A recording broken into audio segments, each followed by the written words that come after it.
de commencer, je voudrais déjà remercier Marco Landi et Europiad de m'avoir invité. Alors, je suis invité en tant que directeur d'Otesia, l'Observatoire de l'intelligence artificielle, enfin de l'impact de l'intelligence artificielle.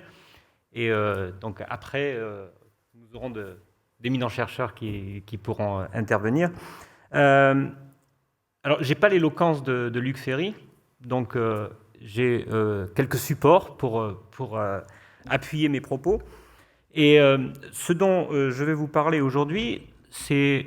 Alors, j'aurais juste aimé pouvoir intervenir sur les enjeux que Marco Landi nous a proposés. Parce qu'à Otesia, on travaille avec des collègues. Alors, j'ai beaucoup moins d'amis très connus que Luc Ferry, mais j'ai quelques collègues avec qui j'aime bien travailler et où on peut étudier l'évolution des expertises dans le monde liées à l'intelligence artificielle. Et donc, c'est une étude qui sortira en janvier, et je vous invite à aller la voir sur le site d'Otesia quand il sera mis à disposition. Mais ce n'est pas ce qu'on m'a demandé aujourd'hui. Ce qu'on m'a demandé aujourd'hui, c'est de parler d'un dilemme qui n'est pas, je crois, tragique au sens de ce que nous a présenté Luc Ferry, mais qui peut avoir des conséquences tragiques, c'est-à-dire les conséquences du réchauffement climatique. Et ce que je vais essayer d'expliquer, c'est quel est le rôle de l'intelligence artificielle, en quoi l'intelligence artificielle peut nous aider à réduire les émissions carbone ou les émissions de gaz à effet de serre, et aussi dans quelle mesure l'intelligence artificielle peut éventuellement poser problème dans cette perspective et dans cette problématique du réchauffement climatique. Alors, bon, évidemment, je voulais apporter quelques graphiques, quelques données pour faire scientifique, mais en fait, ce dont je vais parler, c'est un problème assez simple, c'est de savoir déjà qu'est-ce que c'est que l'intelligence artificielle. Ça paraît très compliqué, ça a été très bien expliqué auparavant, mais en fait, quand on regarde comment ça marche, c'est simplement un système de prédiction automatisé. C'est-à-dire qu'à partir d'un ensemble de données, un système va être capable de prédire et donc de reconnaître des images ou des événements et donc d'anticiper la suite des événements ou de donner une probabilité sur la suite des événements. Et donc ça, c'est effectivement ce qui nous permet, comme l'a dit Luc Ferry, d'avoir un système qui reconnaît mieux qu'un humain et qu'un expert un mélanome à partir d'une image de grain de beauté, qui va vous permettre de choisir sur vos sites d'e-commerce préférés quels sont les objets ou les cadeaux que vous allez faire à Noël, parce que le système pourra prédire ce qui vous plaira le plus, qui va permettre à une voiture de fonctionner de façon autonome, etc., etc.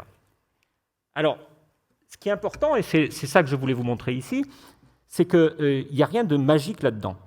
C'est juste qu'on a des systèmes qui font, grosso modo, ce que des systèmes statistiques ont fait depuis très longtemps, c'est-à-dire prédire à partir de probabilités.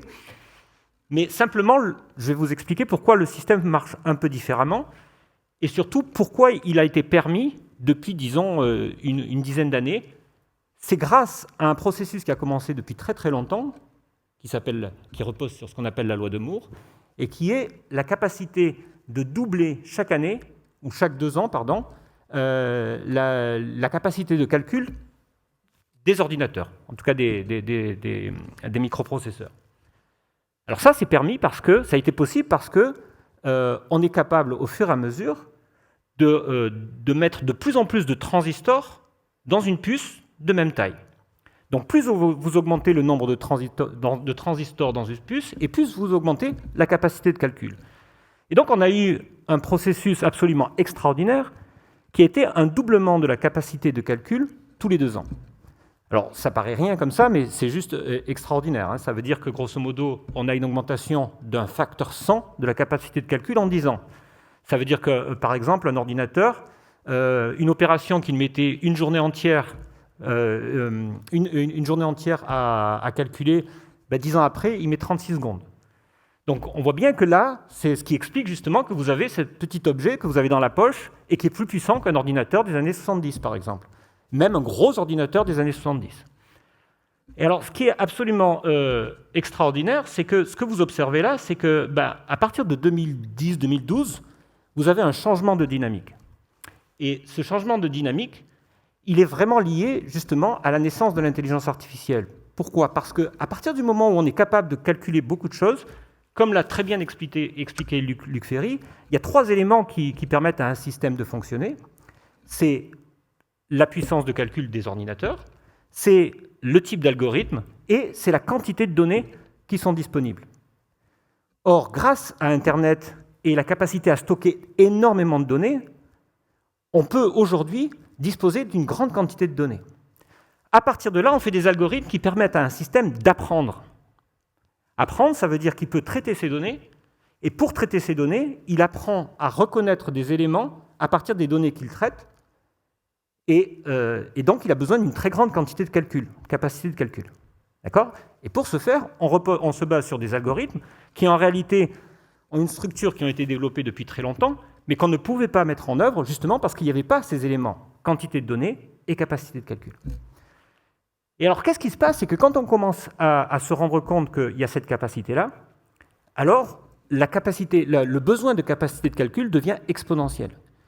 Et donc, on ne se contente plus de s'appuyer sur des microprocesseurs qui sont assez généralistes, un peu les microprocesseurs que vous avez dans vos ordinateurs. On commence à mettre en place des microprocesseurs qui sont beaucoup plus spécialisés, c'est-à-dire qui peuvent faire beaucoup moins de choses. C'est les microprocesseurs qu'on appelle les GPU, qui sont dans les cartes graphiques au départ, et qui sont beaucoup plus puissants parce qu'ils sont spécialisés. Mais comme on a besoin d'avoir une capacité de calcul qui augmente exponentiellement, on commence à faire des calculs en parallèle, et donc on a énormément de processeurs qui reposent sur ce qu'on appelle des corps, une multiplicité de corps qui se développent et qui se développent. Pourquoi je dis tout ça? Parce que ce qui est important de comprendre, c'est que jusqu'à maintenant, jusque dans les années 2010, on a eu des systèmes qui ont progressé grâce à la recherche et à l'innovation sur le hardware, sur les infrastructures techniques et matérielles. Et donc on a travaillé pour faire des microprocesseurs qui intègrent des transistors qui sont de plus en plus petits, de plus en plus petits, de plus en plus petits, et qui ont une capacité de calcul de plus en plus forte. Or, maintenant, ce qu'on fait, c'est que plutôt que de faire ça, on s'est rendu compte qu'on peut avoir beaucoup plus de capacité de calcul en mettant différents systèmes électroniques en parallèle. Donc, à la sortie, pourquoi c'est intéressant? Parce que là, vous avez une démultiplication de la capacité de calcul. Donc là, on est passé grosso modo, si on regarde depuis les années 70, je crois qu'on a eu une progression de l'ordre de 400 000, un facteur 400 000 sur la progression. Ce qui veut dire grosso modo que là, si vous avez une journée de calcul au départ, vous obtenez un calcul aujourd'hui. Alors, en 1970, vous aviez un calcul qui prenait une journée. Aujourd'hui, ça prend à peu près 2 dixièmes de seconde. Donc là, vous voyez, on est sur des dimensions exponentielles. Alors, le problème de cette réflexion exponentielle, c'est que, du coup, la prédiction devient extrêmement compliquée. Et donc, essayer d'expliquer comment les choses vont évoluer, ça devient très, très difficile. Alors, pourquoi ça devient difficile? Parce que... Alors, attendez, est-ce que ça... Voilà. Parce que le point que je voulais développer ici, c'est de dire qu'on a un problème fondamental, qui est le réchauffement climatique, et on a vu que les résultats de la COP26 ne sont pas forcément au niveau des résultats qu'on espérait, et que les enjeux sont juste extraordinaires. Ce que l'on sait, c'est que si l'on ne fait rien, on va vers des augmentations de température du climat de l'ordre d'au moins 3-4 degrés à l'échéance moins d'un siècle aujourd'hui. On s'était réunis en 2015, on avait eu l'accord de Paris, et à cette époque-là, l'enjeu était d'arriver à avoir une augmentation de température de l'ordre de 1,5 degré maximum, voire 2 degrés. D'accord? Bon, l'objectif de 1,5 degré est complètement oublié pratiquement, hein. Mais on sait que pour arriver à 2 degrés maximum, les efforts sont juste extraordinaires. Et pour arriver à ça, il y a une hypothèse de base qui est l'histoire du découplage. C'est-à-dire, est-ce qu'on est capable aujourd'hui de continuer à avoir une croissance soutenue, enfin en tout cas continue, mais sans augmentation de consommation d'énergie, ou en tout cas de consommation d'énergie qui envoie des émissions de gaz à effet de serre. Pendant très longtemps, on a pensé que c'était l'innovation qui allait pouvoir nous permettre de faire ça. Aujourd'hui, on déchante un peu parce qu'on se rend compte que ça ne marche pas, le découplage, on ne l'observe pas, et alors qu'on aurait dû déjà réduire la quantité de gaz à effet de serre de l'ordre de 45% depuis une quinzaine d'années, on se rend compte que si on continue comme ça, on aura en réalité augmenté de 13% à peu près d'ici 2030. Donc, le modèle de découplage, pour l'instant, on ne sait pas le faire. La question, c'est effectivement de est-ce que l'intelligence artificielle et toutes les nouvelles technologies vont pouvoir nous aider à faire ce découplage? Alors, on peut ne pas être trop pessimiste dans le sens où les gains de productivité c'est-à-dire les baisses de coûts de production des énergies renouvelables, on espère qu'ils sont aussi exponentiels. Pour l'instant, ce n'est pas prouvé, mais on a des modèles qui montrent que si c'est exponentiel, on a des chances de progresser. Mais ce sur quoi je voulais insister ici, c'est que cette énorme capacité de calcul et de l'intelligence artificielle peut aussi contribuer à aller dans ce sens-là. D'accord ? Pourquoi ? Parce que tout simplement, ces modèles de prédiction, ils nous permettent de faire énormément d'économies. Par exemple, on peut très humblement penser que tous les systèmes d'optimisation des transports, des trajets, des camions, va pouvoir être amélioré significativement. On va pouvoir mieux gérer tout ce qui concerne la logistique. Parce que en prévoyant tout ce qui peut se passer, on peut vraiment optimiser les transports. On peut mieux gérer les déchets. On peut mieux gérer les villes. Aujourd'hui, il y a des grands programmes de villes intelligentes qui permettent d'éviter toutes les pertes d'énergie, d'eau, de déchets, etc. Il y a d'énormes enjeux et d'énormes investissements qui sont développés pour aller dans ce sens-là. Il n'y a aucun doute que l'intelligence artificielle peut améliorer ça là-dedans. Et donc, la question qu'on se pose, c'est est-ce que ça va suffire? Alors, les anticipations, c'est autour de 5-6%. Alors, je vais vite, comme vous avez compris, je parle beaucoup. J'en ai pour 2 minutes. Alors, juste pour expliquer le dilemme, c'est qu'en même temps, l'intelligence artificielle, comme je l'ai dit, se base sur une augmentation très forte de la capacité de calcul. Et cette augmentation très forte de la capacité de calcul, elle s'accompagnait de 2 choses très intéressantes. C'est que d'une part, la capacité de calcul pouvait augmenter, doubler avec une densité, c'est-à-dire en augmentant la densité, c'est-à-dire le nombre de transistors par processeur. Et en même temps, ça n'augmentait pas la quantité d'énergie consommée. Et donc, il y avait un processus qui était assez linéaire et il n'y avait pas énormément d'augmentation de consommation électrique et donc d'augmentation de chaleur dans les processeurs.